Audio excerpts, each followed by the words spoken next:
২ বছরের মাথায় পরিস্থিতি এমন একটা জায়গাতে এসে পৌঁছে গেছে, মানুষ এখন আর আওয়ামী লীগের বিরুদ্ধে কোনো নেতিবাচক কথা শুনতে চায় না।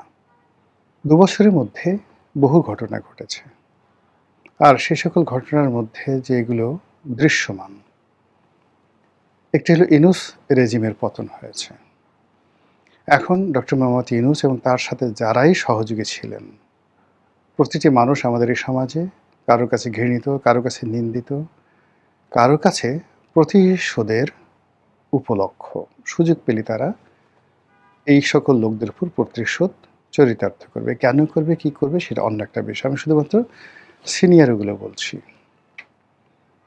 এরপর এই জুলাই আগস্টে যারা নিজেদেরকে জুলাই যোদ্ধা বলেন, জুলাই বিপ্লবী বলেন, তাদেরকে নিয়ে এখন যে সকল আজে বাজে কথা বলা হচ্ছে, যে সকল শব্দ উচ্চারণ করা হচ্ছে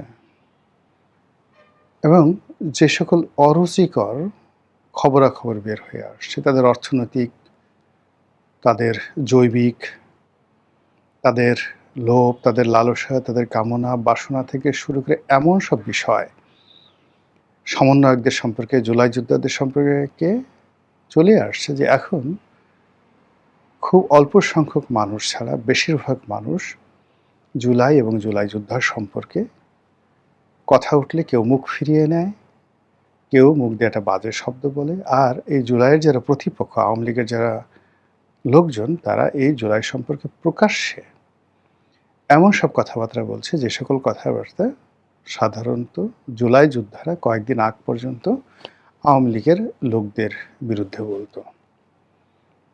২ বছরের মাথায় পরিস্থিতি এমন একটা জায়গাতে এসে পৌঁছে গেছে, মানুষ এখন আর আওয়ামী লীগের বিরুদ্ধে কোনো নেতিবাচক কথা শুনতে চায় না।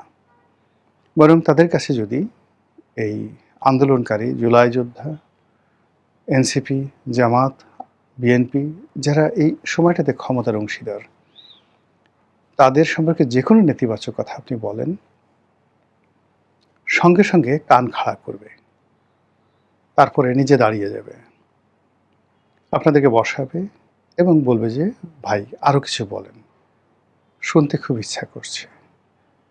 এই কোন লোক বিদেশে কত টাকা পাচার করেছে, কার কয়টা গার্লফ্রেন্ড আছে, কে কতটা টাউটারি করেছে, কে কতটা বাটপারি করেছে, কার পাঞ্জাবির পকেট ভরে গেছে টাকাতে, কে কোন জঙ্গিবাদের সাথে জড়িত, কে আমেরিকার ডিপ এজেন্টের লোক ছিল, কে আওয়ামী লীগের এজেন্ট ছিল, কে বিএনপির এজেন্ট ছিল, তারেক রহমান সাহেব লন্ডন থেকে কার কার সাথে যোগাযোগ করেছেন, এই কথাগুলো মানুষ এখন শুনতে চাচ্ছে।